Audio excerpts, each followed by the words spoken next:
Hey guys, welcome back to Majora's Mask. Fun fact, I was just playing the ending of the last video for my dad, and I played in the part where it's like, you will find out what kind of a thing true darkness really is. And I was like, hey, did you like that? I added some effects on my voice, and he was like, oh, that was you? I didn't realize. He thought that was from the game. Yeah, so in case anybody's wondering, that was my voice. I've been doing like little things like that just for mood and atmosphere in this part of the game. I pitched my voice down in Audacity and then added some reverb to it. So here I'm showing off some of the obligatory things that you gotta show off during this fight. I have the, what is it, the circus leader's mask? One of the really random masks. What happened? No, I'm kidding. I'm messing with you people. I'm trolling you. I put that in there because I love how it like shows the mask like every time you go to the bow and arrow, or maybe it's not every time, but sometimes it's like it'll show the mask on the screen and it's really creepy. And like, what if your game crashed? What? So I'm wearing the captain's hat. Kita is not Captain Kita. He's so flabbergasted. But you're so... tiny! 3 exclamation marks. I was nearly fooled by what you have done. That's such a strange cutscene. It's just like strange. Anyway, you gotta be careful in this fight, because these guys can like really do a number on you if you don't know what you're doing. And the only way to like knock them out for good is to shine the light on them, so hence all that talk about light and darkness. As epic as this part of the game is, like, some of the dialogue and the writing, like, just doesn't make sense. Like, I was rewatching the last video, and they were like, the darkness that my servants live in is, after all, fleeting. It's like, okay, well, it's darkness that doesn't last very long, so then why are you emphasizing the fact that it's true darkness? Here, he was too far away to get blinded. If I centered myself a little bit more, I could have done that, but it's kind of unfortunate because there I got a really, like, quick kill on him, and then now he's gonna send his head around, and his head floats around, and it's this really annoying attack where his head... It really makes use of the expansion pack and the blurry capacity. It's like, yes, we get it, Nintendo. This game has blur effects. We've understood that by now. It's funny.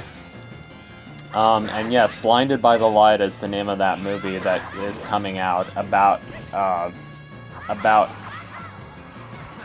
it's about Bruce Springsteen. It's about his music. It's like about a kid who like finds his music and he's like, oh my gosh, Bruce knows me. Like that teen angst feeling when you relate to a musical artist. It's kind of funny because like it's right around the same time that, you know, they just did that Yesterday movie all about the Beatles music. It's also kind of funny because I was like, the trailer popped up like when my friends and I were in the car and I was trying to show them some videos and they were like, oh, they had never seen the trailer before and they're like, oh, it's a Bruce Springsteen biopic. And I'm like, no, it's not. It's not a biopic. It's something else. What? Just try saying that again to my bony face. So here we get the classic, minions fighting each other, and one of them is fat with a low voice, and one of them is skinny with a high-pitched voice. And we've never seen it again. The greatest swordsman in all of Ikana? You feeble. Draw your weapon. Huh? I'm telling you to draw your sword. I wish I had my friend Thomas here to do the voice of this skinny guy for whatever reason. I think that would be good. Will you stop? What fools? His beard there, it looks like little tassels. It looks like he's a magic carpet and like some like little tassels are hanging off. I don't know. It's kind of funny. This is another line that makes no sense to me. Why is that in there? The thing about forgiving your friends. I guess they're putting it in there because of the Skull Kid motif. But like this part of the game, I don't know. It tries to be very dramatic, but it's just strange.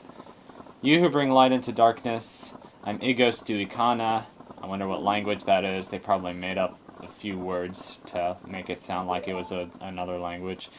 To return true light to this land, you must seal the doors of Stone Tower where the winds of darkness blow through. I mean, Stone Tower is kind of like a light temple, but whatever.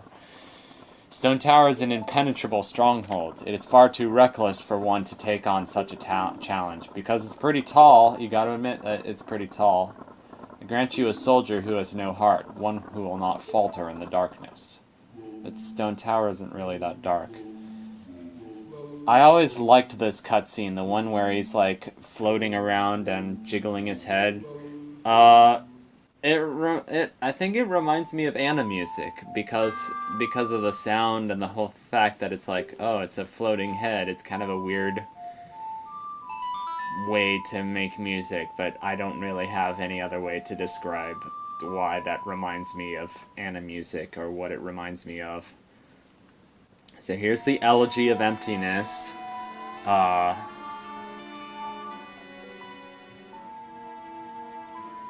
What? Nah, I'm just messing with you.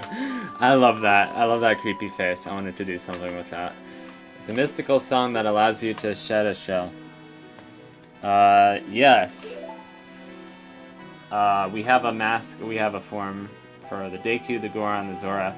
The Deku one is pretty useless, so yeah. So, yeah. On my kingdom shine the light of justice. Justice. Speaking of justice, Boston Legal is a good show. My dad's been watching that randomly. No, I don't know. So now we're gonna wander around for a little bit. We're done with the ancient castle, and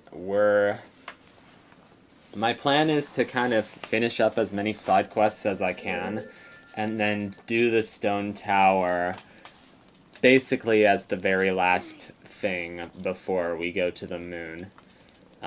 Spoiler, we're going to the moon. Spoiler alert for a 19-year-old game. But still, there are some people out there who still have not played Majora's Mask. Which, speaking of which, it's kind of mind-blowing. Oh, what's up, guys? Sorry, the light from my shield just annihilates all of them.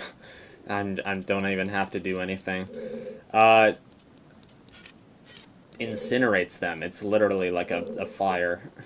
I blinded them with science. There we go. I gotta sneak that joke in there somewhere. I blinded them with science. This is an outdoor area, and I'm not getting any light on my shield. That bothers me. It doesn't make sense to me, but whatever. Yeah, this is a 19-year-old game, but, like, people are still getting that world record time for Majora's Mask, and, like, I'm so, like, fascinated by the speedrunning community because I have absolutely no idea how it works.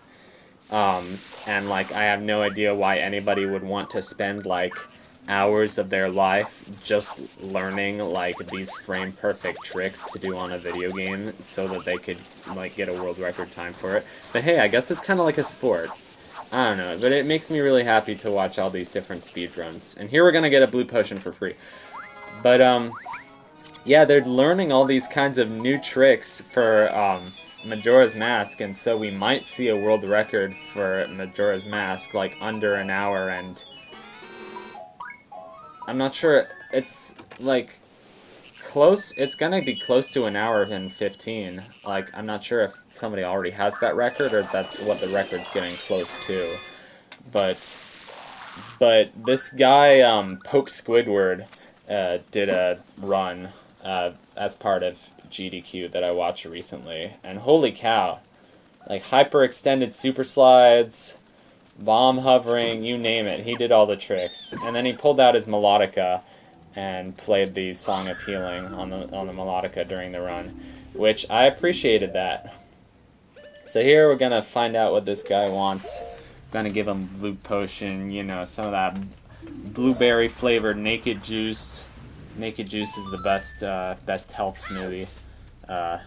It's actually, I don't know. I used to like it a lot more, and now I think it's kind of meh. Here's a place where we can get water and a fish. And here are some spikes. Which, this is pretty, like, random, but, like, at my school, I've been working at my school library over the summer, and they had, like, this table of, like, marshmallows and pound cake and melted chocolate and, like, sticks that you could dip. It's kind of like fondue, I guess, but it's just like fondue. Yeah, it's melted chocolate, whatever. And tea and coffee, of course, and cantaloupes and pineapples. And we were all there at the library, just like, it's summer vacation, and yesterday was just a super quiet day at the library. Like almost nothing happened for like the last hour or so. But, or whatever. Some things did happen. I don't know. My library job isn't super interesting, although I get to put stuff on shelves. That's nice. Anyway, we were all just waiting for the table of food to be unwatched and unmonitored so that we could just go there and raid the marshmallows. It was so funny. And yeah. So we have H2O and we have a fish. I got to this room and I was like, what is the point of this room? And there's a bunch of spider webs. What is that? I don't know if I talked about this, but I just came back from Virginia. I've been back from Virginia for about like 2 or 3 days. My dad and I were in Virginia for 6 days. We didn't do much. We just kind of relaxed on my aunt's farm. She wanted us to watch her dogs occasionally, but she had like a bunch of people who were there getting paid to like look after her horses and stuff. She has a bunch of horses. She like keeps care of horses so that she can give lessons and people can ride them and people can store their horses. So she takes care of horses that are not hers, basically. And yeah, we didn't do any horse riding. I'm not really that interested in that anymore, but whatever.